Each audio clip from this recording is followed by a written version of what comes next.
The 9 Supreme Court justices opened the new term today, facing dozens of cases from affirmative action and campaign finance to prayer in public office and insurance paying for contraception, just to name a few. Here with details is my guest, law professor Glenn Smith. Welcome back. Thank you. Now, Glenn, the court's current conservative majority could change some long-standing laws. What kind of impact would this have if they did change this? Would it set new precedents?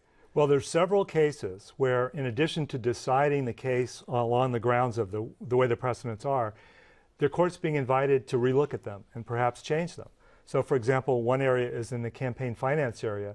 The court's being invited, as part of this case they have on their docket, to basically go back and change the division in current law, which is government can regulate contributions to individual candidates more than it can regulate overall expenditures. They're being asked to maybe wipe that out. I want to come back to that, but as far as the big picture goes, right. So as we progress through these on the case, if the Supreme Court changed their decision right. on all of these, how does that trickle down? Well, it would make it harder to regulate campaign finance. Okay. It's already pretty hard, but it would make it a lot harder, especially in the area of religion. You mentioned the case involving prayers at town council meetings. The court is being invited, specifically Justice Alito, the new member whose vote may make the difference, to allow much more mixing of church and state. So that would not change the law there too. Yeah, let's talk about that a little bit Sure. more. So the town of Greece in New York exactly. Opens its legislation with legislative session with a prayer. And so specifically, what is this saying? That no prayer should be there? Prayer should be by certain people, not by others? The challenge in the case says that even though these were not prayers created by the town, but done by people that were invited to come in, that when you look at the long record, you see that 117 of 121 prayers were from Christians, and very strong Christian prayers. So the two challengers from the town said, and the Second Circuit agreed, that the town associated itself too much with Christianity, and it looked like government was endorsing the Christian religion. Could this ruling have any relevance to Mount Soledad? Oh, it definitely could, because the endorsement theory, this theory that government has to go to some lengths not to insinuate itself with religion, is exactly the theory on which the Ninth Circuit invalidated the Mount Soledad case. So if the court sends a message that it's loosening the limits there, it can make a big difference. Let's talk about the affirmative action case that's on the yes. court docket.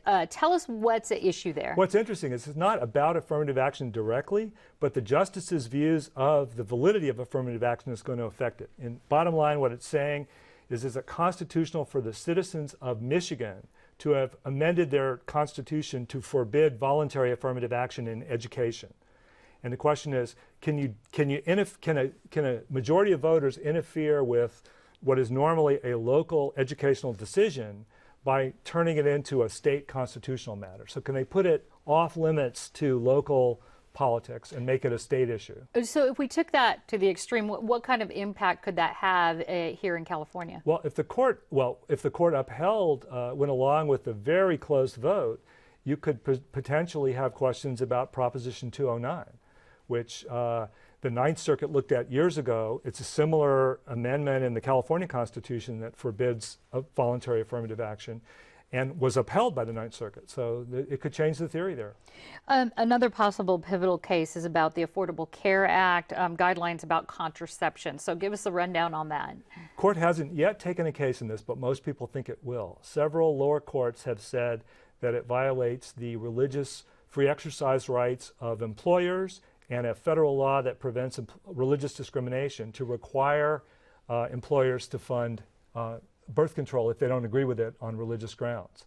So lower courts have done that. The cases are in the pipeline. Most people think that the court will find this one they need to deal with, and if so, it would be one of the most important decisions of this term. Are there any other cases that you think we should keep our eye on? The big case to keep your eye on is a case involving a very dry technical subject, but recess appointments by the president.